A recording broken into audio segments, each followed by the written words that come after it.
Welcome, everybody, to the Vibes Del Alma podcast with Ashley. So, I have this goal of posting an episode on YouTube and Spotify and Apple every month. And this month of April just flew by so fast. And part of it is because at the end of March, beginning of April, we were celebrating my baby's first birthday. So it's officially been 1 year of motherhood. Well, a little bit more than a year of motherhood. And I wanted to do an episode about how motherhood has changed me up to this point at the 1 year mark, right? Because my baby turned one, Mother's Day is coming up in May, at the beginning of May.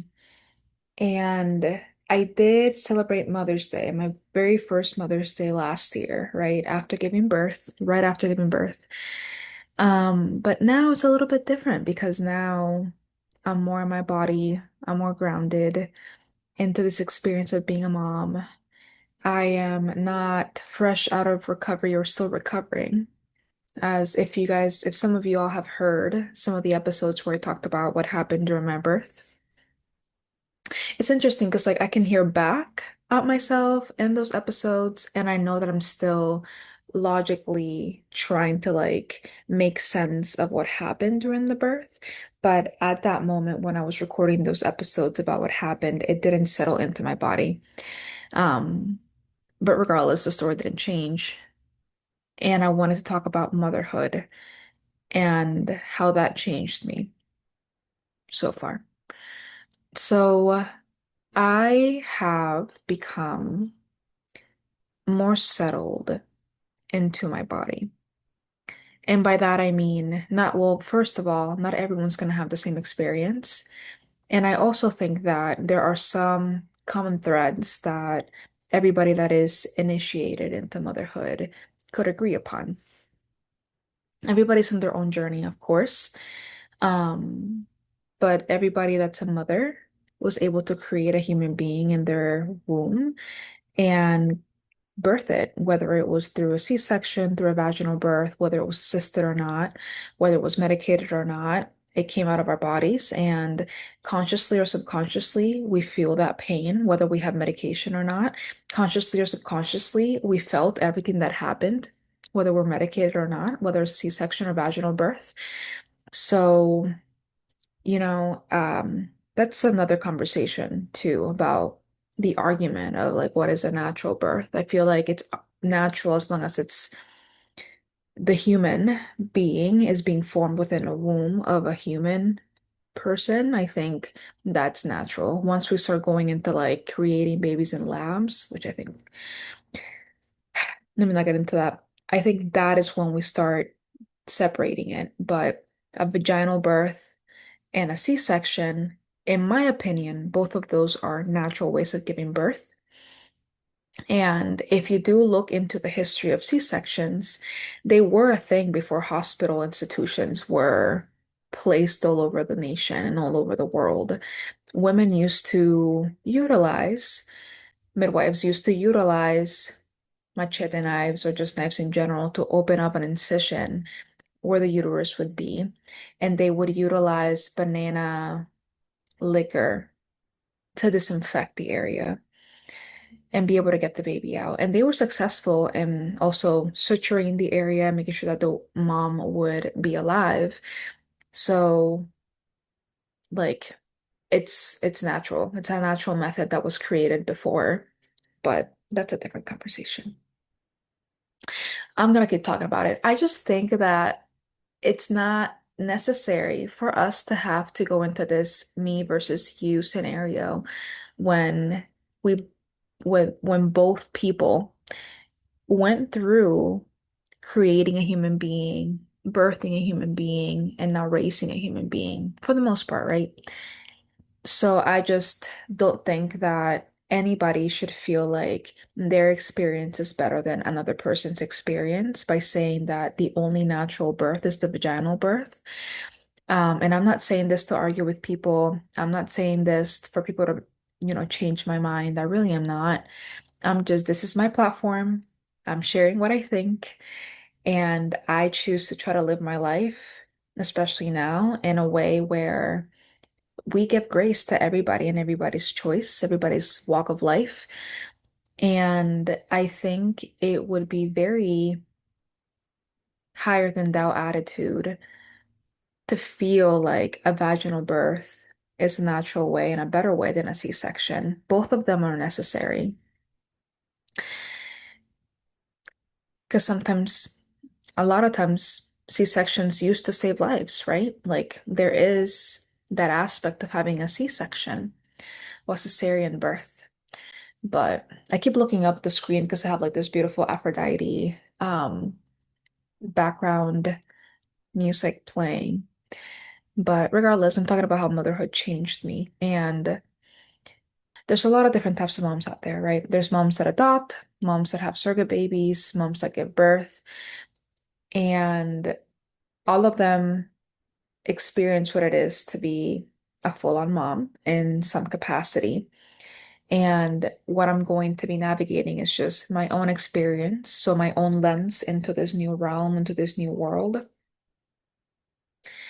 And having my own baby, as you guys have known, was hard for me in the birthing moment and in the recovery as well. But it is usually a roller coaster after you give birth because of the postpartum hormones and the recovery, whatever that recovery looks like. Now, because of the event of birth, of coming down into the underworld of some sorts and coming fully into my body, just completely feeling the contraction of giving birth to something, which I wonder if this is what nebulas feel like when they're about to like the stars out. But anyways, when you feel this pain and you feel all of this kind of like downward motion, and then you give birth to a baby, and then now you're recuperating yourself and you're like settling back into your body. So you're rising from the underworld of that birth experience. I have lost the maiden version of me, and in the journey, I picked up the mother version of who I am. I believe I have always been nurturing. And some friends and family will attest to that. And now, all of those things that I used to pour into other people because I'm a mom has, I think, expanded. Yes, my main focus in is on pouring that care and that nurturing vibe to my daughter,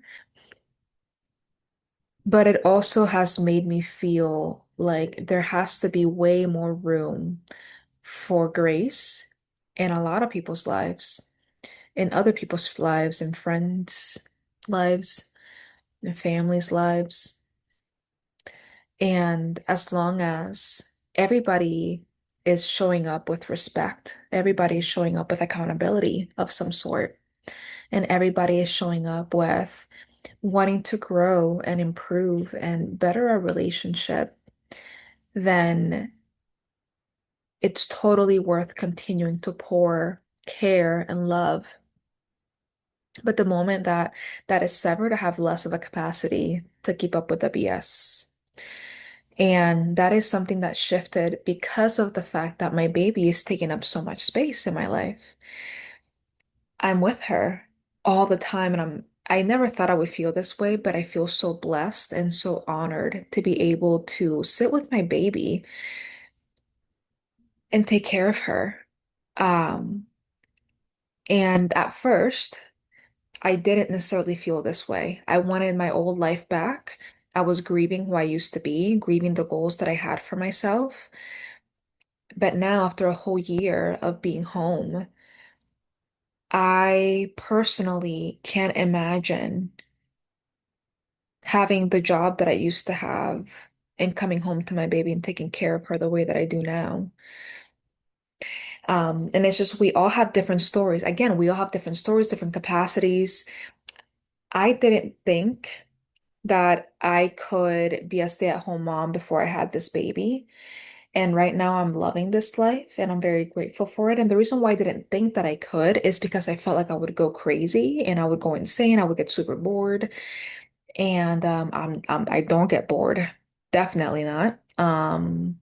Every day the baby's doing something new and I have to watch her. I'm interacting with her. I'm teaching her things, playing with her, giving her food and all the good stuff. And not only that, but like because of the fact that I'm not working, I have the ability to pour into my daughter and to also pour into my family.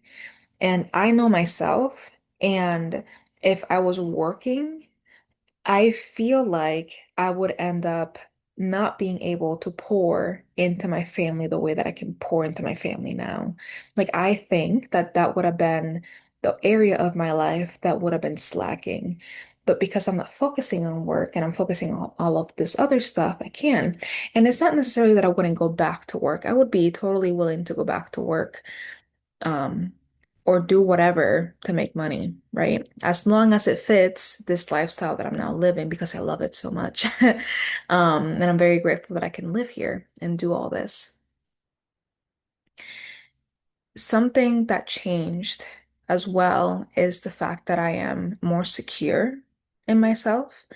As a human being, I think that there is this groundedness and this rootedness into who I am as Ashley that I feel a lot more rooted in who I am and who I was. I feel a lot more secure of who I am. And yes, sure, there were some navigating points of like questioning and unquestioning, but right now I'm so much more solid in not only who I am, but also my intuition. Like the amount of growth that I've received this past month in my intuition. And I will say that it is because of motherhood and it's because I'm intentionally growing that and intentionally being mindful of that because being a mom tests your intuition in some cases. Like, for example, you're like, oh, I feel like if my baby plays with this, they're gonna get hurt. Or I feel like if my baby has this, they're gonna really like it. And those are like really small, minute things, but they are a way for you to have a better relationship with your intuition and test your intuition and, see if like what you feel is true or if what you feel is like coming out of anxiety or emotion. So navigating that has also helped me be completely solid in my intuition. I'm like, you can't make me question myself. Nope, sorry. Another thing that has changed is that I am more rooted in the present moment. So not just rooted in myself and who I am, but like in the here and now. I have to be present with my baby. Well, I don't have to be. I can choose to disassociate or I can choose to do other things. And sometimes it can be overwhelming. Like I'm not negating that. But motherhood has helped me be more present in the here and now. And there are times when I'm like, oh my God, I just want to look at my phone. Oh my God, I just want to watch this TV show. Oh my God, I just want to sit down and read or do XYZ or like get all these errands done, right? And then I sit and I'm like, my baby's only gonna be a baby for a year. My baby's only gonna be a toddler for a few years, right? And like my baby might not be able, like for example, right now my baby's learning how to walk. But I mean, she can walk. She just doesn't want to walk by herself. So she wants to hold our hands and walk around. And after a little bit, when I'm starting to get like, oh my God, like, ugh, I kind of bring myself back and think when she learns how to walk by herself, she's not going to want to hold my hand anymore. She's not going to want my help. Like you're only gonna get to hold her hand when she's this tiny for I don't know how many more days, how many more weeks until she wants to be an independent little baby Aries and rule the freaking house. So it's like those things have been forcing me and teaching me how to be more in the present moment. So yes, meditation used to help me with that, and being intentional with my time used to help me with that. But really wanting to soak in all of the moments that I have with my baby has helped me be present because guess what? I can read the book later. I can do the errands tomorrow. or later in the night. I can start them when she's sleeping or napping. Um, I can watch a TV show in the morning if I want to wake up at the crack of dawn, or again at nighttime, right? And I'm not condoning screen time, but I could watch some TV shows while she's also awake and we can both enjoy them. Just saying. So there are some things that I want to do for me that are necessary, right? And sometimes they can wait. And a lot of times they can. And a lot of times I can do self-care for myself at a different time. And I'm trying to choose that actively. And I think I've been doing a good job so I can be more present with my baby. And that has been something I think beautiful that's changed with motherhood. Because a lot of people talk about being in the present moment, and that can be hard with the society that we live in, super fast paced, so many things to do, rush, rush, rush. But the baby being here, me being with the baby all the time, has allowed me to have space to slow down. And I've been grabbing every chance to slow down with the baby. So that's one thing. And then the last thing I wanted to mention about how motherhood changed me is that now I feel like an adult. I thought that when I turned 20, I was gonna feel like an adult. And then I thought when I graduated college, I was gonna feel like an adult. And we all know that that's not the feeling you get. You're like, oh my God, now I'm in the real world. What do I do? Then you start your new big girl job. You would think you would feel like an adult. You don't. You still feel like a kid. You got all these responsibilities. You don't know what to do. But now that I have a baby, now I feel like an adult. And maybe it's because I'm about to be 30. I'm also going through my Saturn return, y'all. So please pray for me and my Saturn. So please pray for me and my Saturn and Aries. But I feel like an adult now, y'all. I really do. And I feel like an adult because of the fact that this experience has made me feel like I am more mature. I have matured a lot, and even though to my core, I feel like I haven't really changed, I know that I am a different person. I'm a completely different person. Well, maybe not completely, but I think I am a different person in the way that I show up, in the way that I speak, and the things that I tolerate, and the things that I would rather do and not do. I think that I'm a different person in where I invest my time and energy, or at least where I am trying to focus my time and energy. Because we're all, there's things that sometimes rob our attention and we kind of just like let it happen, or sometimes it's a part of life. So there's that. But with the experience, with being more rooted in my body, with the life changing, like now I feel, and with having to do things with a more family-oriented mindset, now I feel like I'm an adult. I still feel like a kid in my heart. Like I still sometimes feel like my 16-year-old self, but I'm not, I know for a fact I'm not an emotional mess like when I was 16. I'm also a lot more humble, right? Like when you're a teenager, you think that you know everything. And right now I'm kind of like, I don't know. I don't know shit about fuck. So all I can do is read, give myself grace, give other people grace. As long as no one is over here disrespecting boundaries. So yeah, I just I feel like an adult, y'all. Finally, after having a baby and about to turn 30. And with that being said, it's currently 222. Oh, it turned to 223. I saw the watch at 222 when I'm recording this. So balance, y'all. Balance, harmony, finally an adult. Yeah. Well, if you're a new mom and there are other things that have changed for you or some things that are similar that have changed for you, please share in the comments below.